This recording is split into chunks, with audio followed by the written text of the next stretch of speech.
स्वागत है दोस्तों छत्तीसगढ़ न्यूज अपडेट में। तो आइए जानते हैं आज की प्रमुख बड़ी खबरों को फटाफट। तो वीडियो में अंत तक बने रहना दोस्तों, साथ ही साथ वीडियो को लाइक और चैनल को सब्सक्राइब नहीं किए हो तो सब्सक्राइब भी कर लेना दोस्तों, ताकि आपको रोज नए अपडेट मिलते रहे। तो पहली बड़ी खबर है, पत्नी ने शारीरिक संबंध बनाने से किया इनकार तो पति ने कर दी हत्या।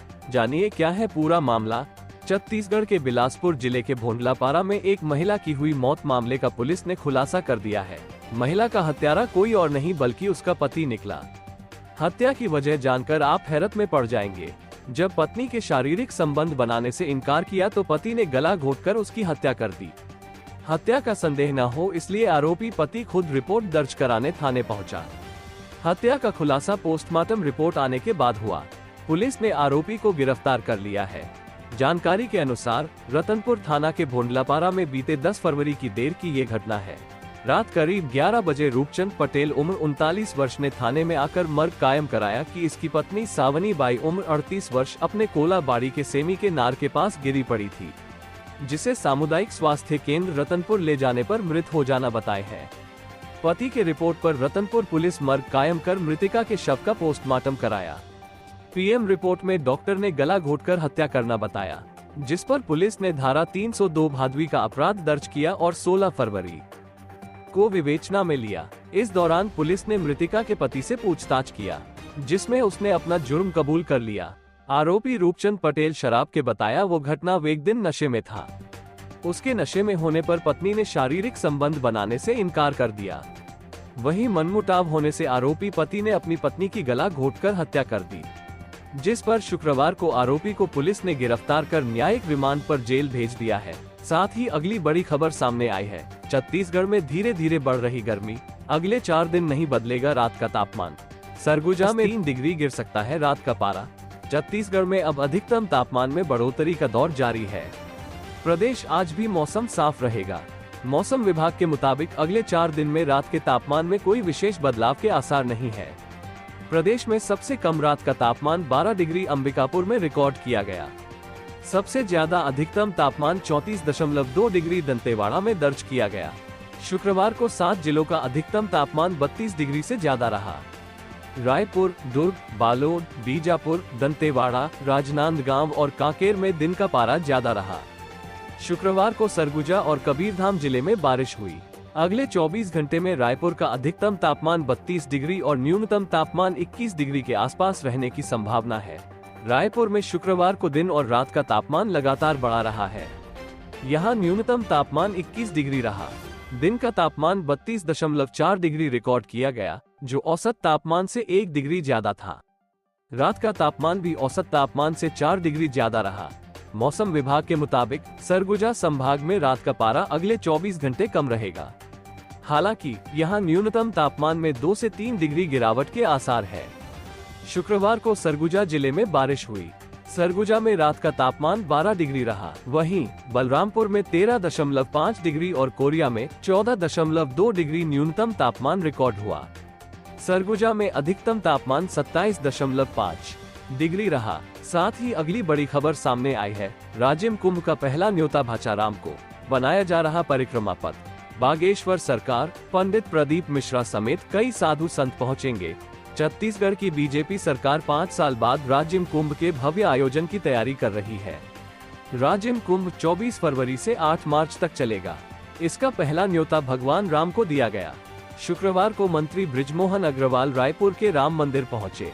यहाँ मंत्रोच्चार के साथ उन्होंने निमंत्रण पत्र दिया। 15 दिन तक चलने वाले इस कुंभ में कई साधु संत त्रिवेणी संगम नगरी राजिम पहुंचेंगे। इस बार जगत गुरु शंकराचार्य के साथ ही बागेश्वर धाम के पंडित धीरेन्द्र शास्त्री, सीहोर वाले पंडित प्रदीप मिश्रा भी पहुंचने वाले हैं। इनके अलावा काशी, मथुरा, बनारस, अयोध्या, अमरकंटक और चित्रकूट से बड़ी संख्या में साधु संतों को न्योता दिया जाएगा। राजिम कुंभ के पहुंच मार्ग को बनाने का काम तेजी से किया जा रहा है। काम में किसी भी प्रकार की लापरवाही ना हो, इसलिए छत्तीसगढ़ पर्यटन मंडल, संस्कृति विभाग और जिला प्रशासन के अधिकारी लगातार मॉनिटरिंग कर रहे हैं। छत्तीसगढ़ पर्यटन मंडल के अधिकारियों ने बताया कि देश के सभी राज्यों में राजिम कुंभ का न्योता भेजा जाएगा। मंत्री बृजमोहन अग्रवाल के निर्देश पर इसका मसौदा तैयार किया गया है। बड़ी संख्या में वीआईपी मेहमान राजिम कुंभ में शामिल हो सकते हैं। इसी के साथ ही अगली बड़ी खबर सामने आई है। सड़क हादसे में 2 सगे भाइयों की मौत, गांव में पसरा मातम। बालोद जिले में एक हृदय विदारक घटना में 2 सगे भाइयों की मौत से इलाके में मातम छा गई। शुक्रवार की शाम लगभग 7 बजे राजहरा से दंडी जाने वाले मुख्य मार्ग पर ग्राम गोटुल मुंडा से मलकुंवर चौक के बीच ट्रक की ठोकर से बाइक सवार 2 सगे भाइयों की मौत हो गई। वहीं एक व्यक्ति गंभीर रूप से घायल हो गया। घटना की सूचना मिलते ही पुलिस मौके पर पहुंची। मिली जानकारी के अनुसार ग्राम मलकुंवर निवासी सोमनाथ तारम 63 वर्षीय, हरिराम ताराम 55 वर्षीय, दोनों सगे भाइयों को ग्राम गोटुल मुंडा निवासी राजेश प्रधान अपनी बाइक क्रमांक CG07 LH88 80 से मलकुंवर छोड़ने निकला था। इस दौरान लगभग 7 बजे गोटुल मुंडा से निकलते ही कुछ दूर पर एक अज्ञात 14 चक्का ट्रक पीछे से बाइक को ठोकर मारकर फरार हो गया। ठोकर लगने से घटनास्थल पर एक भाई की मौत हो गई। वहीं दूसरे भाई और घायल राजेश प्रधान को मलकुंवर निवासी भरत लाल अपनी कार से दंडी के सरकारी अस्पताल लेकर पहुंचे। घटना की जानकारी दंडी थाना को मिलने के बाद थाना प्रभारी मुकेश सिंह, एसआई धनेश्वर साहू स्टाफ सहित घटना स्थल पर पहुंचे और 108 एम्बुलेंस के माध्यम से शव को अस्पताल भेज दंडी शासकीय अस्पताल पहुंचे। घायल राजेश प्रधान ने बताया कि वो दोनों भाइयों को मलकुंवर छोड़ने के लिए जा रहा था, तभी पीछे से किसी बड़ी गाड़ी ने ठोकर मार दी। वहीं मृतकों के परिजनों का कहना है कि शाम 5 बजे दोनों भाई एक साथ घर से निकले थे। कहां जा रहे इस बारे में कुछ भी नहीं बताया था। घटना की जानकारी होने पर अस्पताल पहुंचे तो पता चला कि दोनों भाइयों की मौत हो गई है।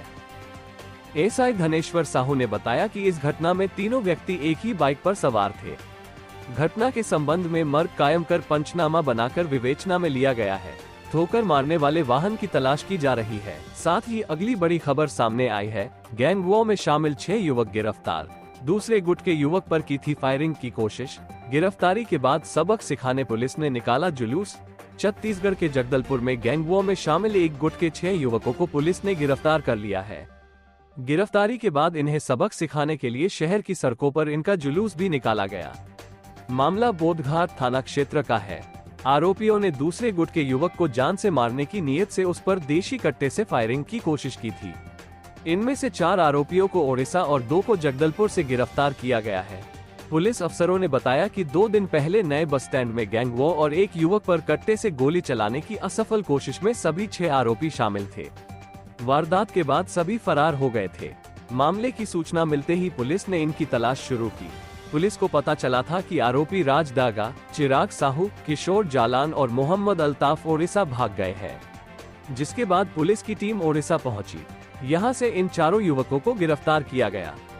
इन 4 से पूछताछ के बाद 2 युवक त्रिनाथ दुर्गा और हेमंत ध्रुव को जगदलपुर में एक ठिकाने से पकड़ा गया। गिरफ्तारी के बाद शहर में इनका जुलूस भी निकाला गया। पुलिस अफसरों ने बताया कि इनके पास से एक देशी कट्टा, 2 कारतूस, चाकू, 9 मोबाइल और एक कार बरामद की गई है। आरोपियों ने पूछताछ में बताया कि 14 फरवरी की देर रात जगदलपुर के नए बस स्टैंड पर सुलभ शौचालय के पास अमित शर्मा से विवाद हुआ था। केस वापस लेने की बात पर पहले तो झगड़ा हुआ, फिर इनमें से एक युवक राज डागा ने अपने पास रखी बंदूक से अमित पर गोली चलाने की कोशिश की। हालांकि गोली बंदूक में ही फंस गई थी, जिसके बाद आरोपी मौके से भाग निकले थे। ये पूरी वारदात सीसीटीवी कैमरे में भी कैद हो गई थी। पुलिस ने बताया कि इन सभी युवकों को गिरफ्तार कर जेल भेज दिया गया है। बने रहिए दोस्तों, साथ ही अगली बड़ी खबर सामने आई है। ऑटो में इंजन हुआ खराब, पटरी में लकड़ी फेंककर भागी महिला, टक्कर से इंजन खराब, 3 घंटे खड़ी रही ज्ञानेश्वरी। रायपुर ट्रैक पर पड़े लकड़ी के टुकड़े से 12,102 ज्ञानेश्वरी सुपर डीलक्स ट्रेन का इंजन शुक्रवार को खराब हो गया, जिस वजह से ट्रेन राजनांदगांव बाल के मध्य 3 घंटे से अधिक खड़ी रही। इस घटना से यात्री बेहद परेशान नजर आए।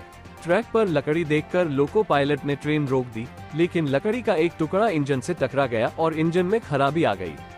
छानबीन में पता चला कि एक महिला जलाओ लकड़ी हाथ में लिए ट्रैक पार कर रही थी। उस समय ट्रेन को नजदीक देखकर वो हड़बड़ा गई और लकड़ियां ट्रैक पर गिर गई। चालक की जानकारी के आधार आरपीएफ ने महिला को गिरफ्तार कर रेलवे अधिनियम के तहत कार्रवाई की। घटना दोपहर 13:20 की है। मंडल सुरक्षा नियंत्रण कक्ष नागपुर से सूचना मिलने पर राजनांदगांव आरपीएफ के उप निरीक्षक पीएल जुमड़े स्टाफ के साथ घटनास्थल के लिए रवाना हुए, जहां पहुंचकर घटनास्थल का मौका मुआयना किया। घटना सही निकली। खोजबीन के दौरान वो महिला नजर आई। पूछताछ करने पर उसने अपना नाम ईश्वरी देवानगन निवासी पेंड्री अटल आवास बताया। इसके अलावा घटना के संबंध में जानकारी देते हुए बताया कि वो जलाओ लकड़ी बीनकर ले जाने के लिए खेतों में आई थी। लकड़ी लेकर रेल लाइन पार करते कर घर जा रही थी। इसी दौरान राजनांदगांव की ओर से ट्रेन आती देखकर हड़बड़ाहट में लकड़ी रेल लाइन पर गिर गई। ट्रेन परिचालन बाधित करना अपराध की श्रेणी में आता है, इसीलिए आरपीएफ ने उस महिला के खिलाफ रेलवे अधिनियम की धारा 154, 174 बी व 147 के तहत अपराध दर्ज किया। धारा 179 के तहत गिरफ्तार कर राजनांदगांव रेलवे सुरक्षा बल पोस्ट लाकर मामला पंजीबद्ध किया गया। साथ ही अगली बड़ी खबर सामने आई है। स्मार्टफोन की चाहत में रचा खेल, खुद का अपहरण कर अपने ही माता पिता से फिरौती की मांग। लकड़ी के टुकड़े की वजह से इंजन में आए तकनीकी खराबी के कारण ट्रेन 3 घंटे 14 मिनट तक खड़ी रही। इंजन की खराबी ठीक करने का प्रयास किया गया, लेकिन सुधार की स्थिति में नहीं होने के कारण दूसरा इंजन लगाने का निर्णय लिया गया। इस इंजन को आने व लगाने में इतना समय लगा, इसके कारण ट्रेन में सफर कर रहे यात्री परेशान हुए। छत्तीसगढ़ के सूरजपुर जिले से अजीबोगरीब मामला सामने आया। 18 दिनों से एक 10 साल का बच्चा लापता है। गांव के लोग आक्रोशित हैं और थाने का घेराव कर पुलिस के खिलाफ नारेबाजी कर रहे हैं। ऐसे में एक और अपहरण का मामला सामने आया। तहकीकात के बाद सभी के होश उड़ गए। दरअसल 18 दिनों से प्रतापपुर में एक 10 साल का बच्चा गायब है। बच्चे की कुशल वापसी के लिए गांव के लोग थाने का घेराव भी कर चुके हैं। पुलिस के खिलाफ नारेबाजी भी की जा चुकी है। इधर पुलिस भी मामले को गंभीरता से लेकर जांच में जुटी हुई है और बच्चे की तलाश कर रही है। इसी बीच एक और चौंकाने वाला मामला सामने आया। गांव का ही एक युवक विश्वनाथ बच्चे के गायब होने से लेकर तमाम चीजें देख रहा था। उसे स्मार्टफोन चाहिए था, जिसके लिए वो घर पर मांग भी कर रहा था, लेकिन परिजनों ने उसकी बात नहीं मानी। इसके बाद उसने अपने ही अपहरण की साजिश रची। पहले तो वो घर से कई घंटों के लिए गायब हो गया, फिर अपने माता पिता को मैसेज कर 50,000 रुपये फिरौती मांगी। इधर अपहरण और फिरौती की बात सुनकर माता पिता का रो रो कर बुरा हाल हो गया। वहीं पहले से ही गायब बच्चे की पतासाजी नहीं मिलने से नाराज ग्रामीणों का आक्रोश भी बढ़ गया। दोबारा से थाने का घेराव किया गया, पुलिस के खिलाफ नारेबाजी की गई और चक्का जाम किया गया। मामले को लेकर हैरान पुलिस ने आला अधिकारियों को सूचित कर कार्रवाई शुरू की। सूरजपुर और सरगुजा पुलिस की संयुक्त कार्रवाई के बाद लास्ट लोकेशन के आधार पर विश्वनाथ की खोज की गई। पूछताछ में मामले का खुलासा हुआ। इसके बाद पुलिस ने जनता से अपील की कि अफवाहों से बचें और युवा अपनी ख्वाहिश पूरी करने के लिए इस तरह का खेल न राय। इसी के साथ ही अगली बड़ी खबर सामने आई है। स्कूलों में अब न्योता भोज, लोग मध्याह्न भोजन की जगह छात्रों को परोस सकेंगे विशेष पकवान। स्कूलों में अब न्योता भोजन योजना लागू की जाएगी। इसके अंतर्गत जन सामान्य स्कूलों में छात्रों को खाना खिला सकेंगे। मध्याह्न भोजन के स्थान पर छात्रों को यह न्योता भोज प्रदान किया जाएगा। सामुदायिक भागीदारी को जोर देने और पोषक तत्वों की मात्रा में वृद्धि करने यह व्यवस्था की जा रही है। इस संबंध में स्कूल शिक्षा विभाग द्वारा शुक्रवार को आदेश जारी कर दिया गया है। जो व्यक्ति छात्रों को भोजन कराना चाहते हैं, उन्हें इसकी जानकारी पूर्व में ही देनी होगी। उस दिन विद्यार्थियों को मध्याह्न भोजन के स्थान पर संबंधित व्यक्ति अथवा संस्था द्वारा न्योता भोज कराया जाएगा। अर्थात जिस दिन स्कूलों में न्योता भोज परोसा जाएगा, उस दिन मध्याह्न भोजन का वितरण नहीं होगा। व्यक्ति या संस्था विभिन्न त्योहारों या अवसरों जैसे वर्षगांठ, जन्मदिन, विवाह और राष्ट्रीय पर्व आदि पर छात्रों को भोजन करा सकेंगे। न्योता भोजन के अंतर्गत छात्रों को जो भोजन प्रदान किया जाना है, उसके संदर्भ में गाइडलाइन भी जारी कर दी गई है। छात्रों को पूरक पोषण के रूप में मिठाई, नमकीन, फल या अंकुरित अनाज आदि के रूप में खाद्य सामग्री का योगदान कर सकते हैं। मौसमी फल, ताजी सब्जियों और अन्य पोषक तत्व छात्रों को प्रदान किए जा सकेंगे। छात्रों को भोजन परोसे जाने से पहले शिक्षकों तथा रसोइयों द्वारा इसकी जांच की जाएगी। गर्म भोजन को प्राथमिकता देने कहा गया है। पैक्ड फूड देने की स्थिति में एक्सपायरी तिथि व अन्य चीजों का ध्यान रखने कहा गया है। जो खाद्य पदार्थ छात्रों को बांटे जाएंगे, उनका वितरण आसान होना चाहिए। इसके अलावा अन्य विस्तृत गाइडलाइन न्योता भोज के लिए जारी किए गए हैं। न्योता भोज कराने वाले व्यक्ति अथवा संस्था बच्चों से उनकी पसंद भी पूछ सकते हैं। बच्चों से भोजन संबंधित उनकी रुचि जानकर मेन्यू तैयार किया जाएगा। न्योता भोज देने वाले व्यक्तियों और संस्थाओं को शाला द्वारा पुरस्कृत भी किया जाएगा, ताकि इस योजना को प्रोत्साहन मिल सके।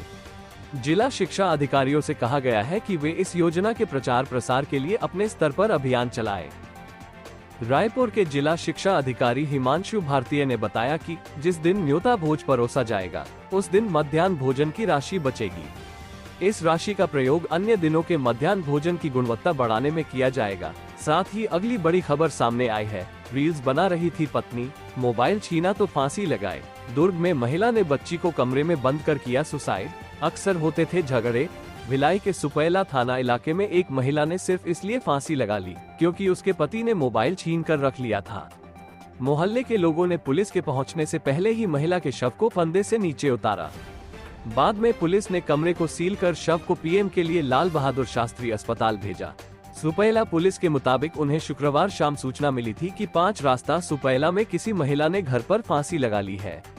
पुलिस मौके पर पहुंची तो पता चला कि वहां टाइल्स का काम करने वाले मिस्त्री भूपेंद्र साहू की पत्नी रचना साहू ने फांसी लगाकर खुदकुशी की है। रचना के पति भूपेंद्र साहू बताया कि उसकी शादी 6 साल पहले हुई थी। 5 साल की दोनों की एक बेटी भी है। शुक्रवार दोपहर को उसने रचना का मोबाइल छीनकर अपने पास रख लिया और घर से बाहर चला गया था। घर में केवल मां, भाभी और उनके बच्चे थे। करीब 4 घंटे बाद शाम 7 बजे घर से फोन आया कि रचना ने फांसी लगा ली है। जब भूपेंद्र घर पहुंचा तो उसके सामने पत्नी रचना का शव पड़ा हुआ था। उसके गले में साड़ी का फंदा पड़ा हुआ था। भूपेंद्र ने बताया कि रचना दिन भर मोबाइल फोन पर लगी रहती थी। घर का काम और बच्ची को देखना छोड़ वो फोन पर रील्स, इंस्टाग्राम और फेसबुक वीडियो बनाने और पोस्ट डालने में ही लगी रहती थी। उसने कई बार मोबाइल कम इस्तेमाल करने को कहा था। इसे लेकर दोनों के बीच अक्सर झगड़े होते थे। जब रचना नहीं मानी तो गुस्से में आकर भूपेंद्र ने उसका फोन ही छीनकर अपने पास रख लिया। इससे नाराज होकर रचना ने आत्मघाती कदम उठा लिया।